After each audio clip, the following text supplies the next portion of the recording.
Imagine you are at a dinner party. The host has just said something deeply offensive, or perhaps you've noticed something wrong. A locked door that shouldn't be locked, a strange bruise on the server's neck, a vibe that screams, "Get out now!" Why don't you leave? You have your keys, you have your shoes on. The exit is right there, but you stay. You take another sip of wine. You laugh at a joke that isn't funny. You stay because the alternative, the act of standing up, interrupting the host, and causing a scene, feels in that moment more socially fatal than the physical danger you're sensing. This is the violent polite. It is a specific subgenre of modern horror that doesn't rely on jump scares or masked slashers. Instead, it relies on the terrifying power of social expectation. In films like The Menu, Speak No Evil, Get Out, and Midsommar, the primary antagonist isn't a monster. It's the invisible handcuffs of etiquette. Today, we are going to use the sociology of Erving Goffman to understand why our brains are hardwired to prioritize manners over survival, and why breaking the script is the most heroic act a modern character can perform.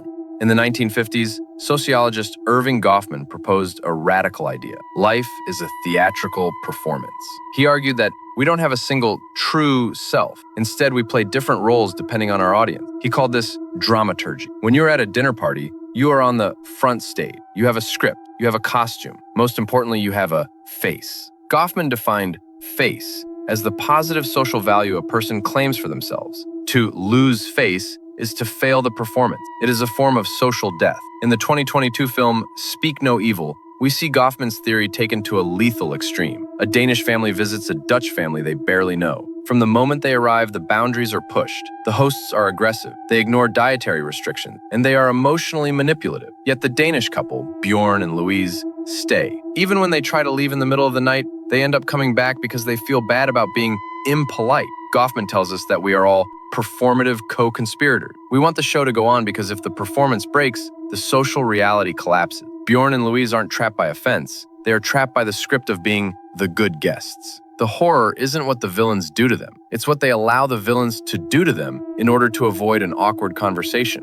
In The Menu, the violence of etiquette is formalized. The guests have paid $1,250 per head to be part of an experience. This price tag creates a psychological contract. Chef Slowick is the director. The guests are the audience. As the courses become increasingly violent and the threats more overt, the guests remain seated. Why? Because they are foodies. Their identity, their face, is tied to their ability to appreciate high art. To stand up and scream, "This is insane," would be to admit they don't get the art. Look at the character of Tyler. He represents the ultimate victim of etiquette. He knows exactly what is going to happen, yet he continues to play the role of the devout disciple until his literal dying breath. He is so committed to the social script of the fine dining experience that he chooses the performance over his own life. This is what Goffman calls sustaining the definition of the situation. If everyone acts like this is a normal dinner, then it is a normal dinner. The moment someone breaks the plate, the moment Margot, Anya Taylor-Joy, asks for a cheeseburger,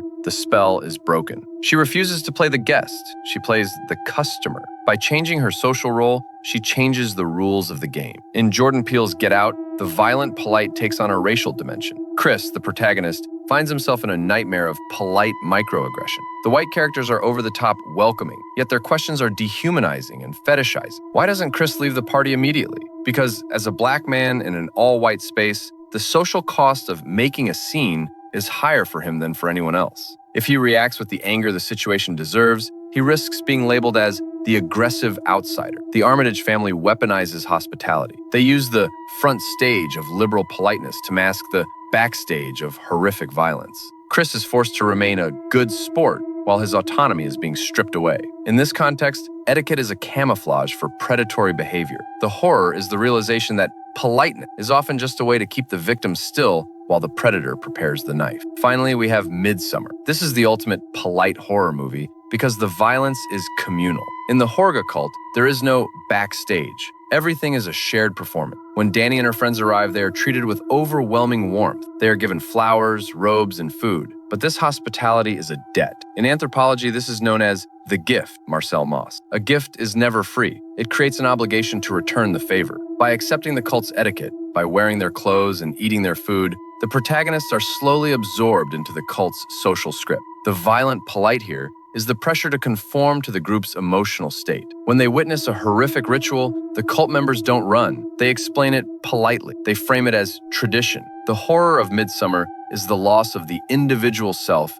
to the collective script. You aren't being killed, you are being integrated. And to refuse that integration would be the ultimate act of rudeness.